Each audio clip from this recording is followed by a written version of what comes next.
Pemuda hari ini adalah pemimpin masa depan. Assalamualaikum warahmatullahi wabarakatuh. Salam sejahtera untuk kita semua.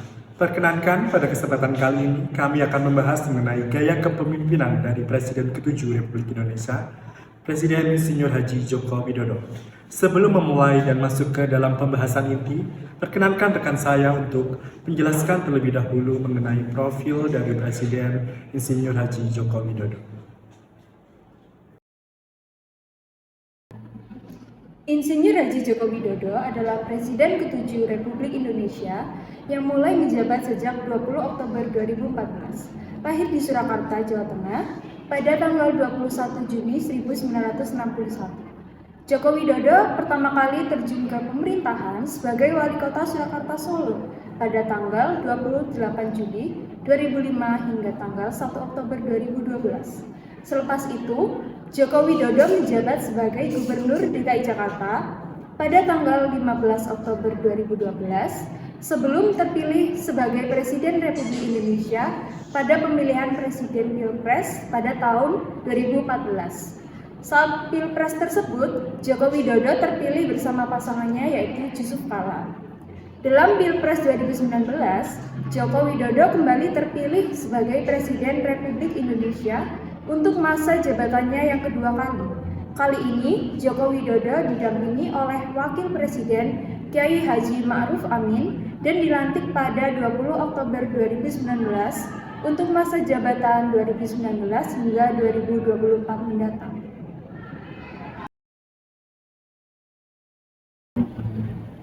Gaya kepemimpinan Joko Widodo yaitu gaya kepemimpinan transformasional, kepemimpinan pluralisme, dan berorientasi pada rakyat dan kepemimpinan inovatif. Jokowi telah mampu mengidentifikasi secara ideal perubahan yang diharapkan dan mengorganisir dengan baik setiap individu atau lembaga pemerintah yang akan membantunya mencapai visi kepemimpinan ke depannya. Ada 3 gaya kepemimpinan Joko Widodo. Yang pertama, kepemimpinan transformasional, yaitu gaya yang dapat kita lihat melalui usahanya saat menjabat sebagai Wali Kota Surakarta, tepat pada Kota Solo, diakui sebagai praktik pemerintahan yang baik dan membuatnya mendapatkan reputasi yang baik di dalam dan di luar Indonesia. Yang kemudian, gaya kepemimpinan pluralisme dan berorientasi pada rakyat. Gaya ini memiliki gaya yang menjadi komponen penting dari gaya tariknya. Bahkan media massa kerap menggambarkan kewibawaan Joko Widodo sebagai pemimpin karismatik. Kemudian yang terakhir, gaya kepemimpinan inovatif. Gaya ini mengacu pada pengenalan metode, produk, layanan, teknik atau ide baru untuk memenuhi kebutuhan individu dan menemukan solusi untuk masalah saat ini dan masa depan. Oke, untuk pembahasan selanjutnya yaitu adalah gaya komunikasi dari Presiden Joko Widodo. Kami menggolongkan menjadi 4 tabel.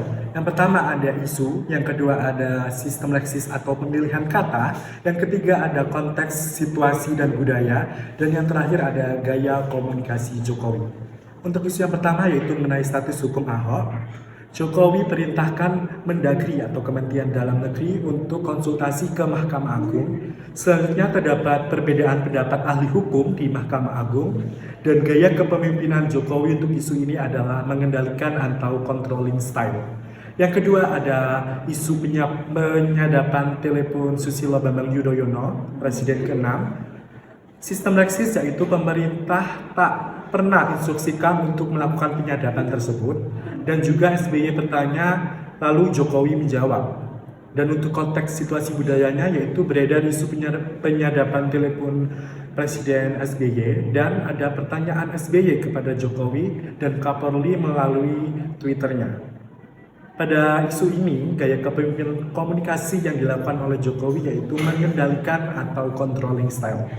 Yang ketiga ada tertangkapnya Hakim Mahkamah Konstitusi oleh KPK, Komisi Pemberantasan Korupsi, terkait dengan Jokowi ingin panel MK terbuka dan tidak ada lagi seperti SBY. Ini cara Jokowi sendiri untuk angkat Hakim MK. Yang selanjutnya ada konteks situasi budaya, yaitu proses pemilihan Hakim MK dipertanyakan, dan ada proses pemilihan Hakim MK. Gaya kepemimpinan pada isu ini ada dua macam, yaitu yang pertama ada menerima saran atau gagasan orang lain, yaitu ring-missing style, dan juga mengendalikan atau controlling style. Oke, selanjutnya masih di gaya komunikasi. Selanjutnya ada komunikasi hasil kerja kepada publik. Kita sudah bekerja sampai pagi tapi tidak terkomunikasikan dengan baik, itu sistem leksis menurut Jokowi. Dan juga ada nanti saya minta 5 menit, juru bicara presiden menyampaikan di akhir. Konteks situasi budayanya yaitu kebutuhan partisipasi publik terhadap program pemerintah dan juga efektivitas komunikasi antar kementerian dan juga lembaga. Lalu gaya komunikasi yang dipilih Jokowi untuk isu ini adalah landasan kesamaan atau egalitarian style, dan juga tidak ada kemauan untuk berkomunikasi atau withdraw style. Selanjutnya ada isu HAM. Sumarsi akan terus menagih janji kampanye Jokowi. Konteks situasi budayanya yaitu penyelesaian kasus HAM terdahulu. Gaya komunikasi yang dipilih yaitu mengendalikan atau controlling style. Selanjutnya ada isu terorisme. Sistem leksis yang dipilih yaitu kumpulkan jajaran TNI dan Polri. Jokowi, terorisme harus dicegah. Konteks situasi budayanya yaitu pencegahan terorisme, dan gaya kepemimpinan komunikasi yang dipilih oleh Jokowi adalah mengendalikan atau controlling style. Selanjutnya juga ada harmonisasi Menhan atau Menteri HAM dan juga Panglima TNI. Sistem leksis yang dipilih yaitu berita JK, Jokowi mengaku belum melakukan harmonisasi antara Menhan dan juga Panglima TNI.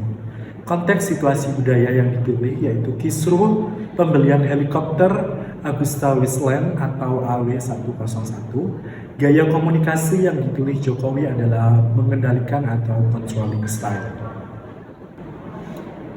Selanjutnya yaitu gaya komunikasi di slide terakhir, yaitu ada isu mengenai kebijakan anti-imigran Donald Trump. Sistem leksis yang dipilih yaitu kata Jokowi soal kebijakan anti-imigran Donald Trump. Konteks situasi budaya yaitu kontroversi kebijakan Donald Trump. Dan gaya komunikasi yang dipilih oleh Jokowi adalah mengendalikan atau controlling style. Selanjutnya ada bantuan untuk negara tetangga. Sistem leksis yang dipilih yaitu pemerintah tersebut secara cepat saya respon karena kondisinya sangat memerlukan sekali. Dan konteks situasi budayanya yaitu diplomasi kemanusiaan. Gaya kepemimpinan yang diambil oleh Jokowi dalam komunikasi yaitu mengendalikan atau controlling style. Dan yang terakhir terkait dengan isu Freeport, yaitu sistem leksis yang dipilih yaitu kita ingin diberikan atau dicarikan solusi atau win solution terkait dengan isu Freeport. Konteks situasi budayanya yaitu perebutan pergantian bentuk izin operasi dan juga perdebatan izin Freeport. Gaya komunikasi yang dipilih oleh Jokowi adalah mengendalikan atau controlling style. Jadi, kesimpulan dari gaya komunikasi secara keseluruhan yang telah dilakukan oleh Presiden Joko Widodo yaitu controlling style dengan kebanyakan mengendalikan dari isu-isu yang telah tersebutkan di atas. Terima kasih. Selanjutnya, hal yang paling diingat dari kepemimpinan Pak Joko Widodo. Yang pertama ada Kartu Indonesia Pintar dan ada Kartu Indonesia Sehat. Yang pertama, Kartu Indonesia Pintar ini merupakan bentuk program Pak Jokowi untuk pembiayaan anak sekolah di Indonesia dengan penerimaan uang saku kepada anak penerima Kartu Indonesia Pintar yang dicairkan pada awal semester. Yang selanjutnya ada program Nawacita, yang dimana program tersebut ada 9 cita yang ingin dicapai oleh Pak Joko Widodo. Apa saja? Yang pertama, kemandirian pangan. Yang kedua, penyediaan energi murah. Yang selanjutnya, pembangunan infrastruktur dasar. Yang selanjutnya, perubahan mental dan budaya. Ada juga reformasi birokrasi, ketahanan maritim, pemerataan kualitas hidup, pengembangan sumber daya manusia dan budaya. Selain dua hal utama yang sudah disebutkan, terdapat juga hal yang diingat dari Pak Jokowi, yaitu sebuah belusukan yang dimana ketika kampanye Jokowi belusukan ke pasar-pasar, ke masyarakat sekitar. Namun ketika dia menjadi presiden, dia tidak lupa dengan belusukan tersebut, yang bisa dikatakan juga Presiden Joko Widodo adalah presiden yang paling dekat dengan masyarakat. Selanjutnya yakni kelebihan dari gaya kepemimpinan Joko Widodo. Yang pertama yakni hasil kelebihan dari gaya kepemimpinan Bapak Jokowi, yakni terwujudnya pengembangan infrastruktur yang masif seperti jalan tol dan jembatan, serta bandara dan pelabuhan, serta jalur kereta api yang sangat memadai di Indonesia hingga saat ini. Kelebihan yang kedua yakni peningkatan ekonomi dibuktikan dengan adanya pertumbuhan ekonomi yang rata-rata mencapai 5% per tahun selama masa pemerintahan Joko Widodo saat ini. Kelebihan yang ketiga yakni pemberantasan korupsi dibuktikan dengan menurunnya indeks korupsi Indonesia berdasarkan dengan Transparency International. Dan kelebihan yang keempat yakni peningkatan kesejahteraan masyarakat yang dibuktikan dengan menurunnya angka kemiskinan dan pengangguran di Indonesia hingga saat ini. Kelemahan gaya kepemimpinan pada era Jokowi yang pertama adalah kurang transparan dan akuntabel Jokowi dalam pengambilan keputusan dan pelaksanaan kebijakan. Hal ini terlihat dari beberapa kasus seperti kasus korupsi proyek infrastruktur, kasus jual beli jabatan, dan kasus pelanggaran HAM. Yang kedua ada kurang tegas dalam menindak korupsi. Hal ini terlihat dari beberapa kasus korupsi yang melibatkan pejabat tinggi di pemerintahannya, seperti kasus korupsi EKTP, kasus korupsi Garuda Indonesia, dan kasus korupsi dana desa. Yang ketiga ada kurang mempertimbangkan aspirasi masyarakat dalam pengambilan keputusan. Hal ini dapat terlihat dari beberapa kebijakannya, seperti kebijakan reklamasi Teluk Benoa, kebijakan pembangunan ibu kota negara, dan kebijakan kenaikan harga BBM. Yang terakhir, kurang koordinasi antar lembaga pemerintah. Hal ini terlihat dari beberapa kasus seperti kasus kebakaran hutan dan lahan karhutlah, kasus penyebaran berita bohong atau hoax, dan kasus pandemi COVID-19. Model pemerintahan di era Bapak Joko Widodo yang pertama, pembangunan infrastruktur. Pembangunan infrastruktur Bapak Joko Widodo adalah pembangunan infrastruktur yang merata hingga ke daerah terluar di Indonesia. Interkoneksi infrastruktur dengan berbagai sektor seperti industri kecil, pariwisata, pertanian, dan perikanan menjadi dalam pembangunan infrastruktur. Presiden Joko Widodo telah mampu mulai meratakan pembangunan di Indonesia dengan infrastruktur yang dibangun tidak hanya difokuskan di Pulau Jawa tetapi juga di luar Jawa. Dan selanjutnya pengelolaan koalisi. Pengelolaan koalisi menjadi aspek penting dalam pemerintahan Presiden Joko Widodo. Model koalisi yang bersifat gemuk dengan kepemimpinan yang akomodatif dan cenderung transaksional menjadi ciri khas dalam pengelolaan koalisi. Dan yang terakhir, reformasi dan apresiasi. Presiden Jokowi telah mendapatkan apresiasi dari OECD atas langkah-langkah reformasi yang dilakukan di Indonesia. Upaya reforma agraria dengan percepatan penerbitan sertifikat hak atas tanah juga menjadi bagian dari model pemerintahan di era Bapak Joko Widodo.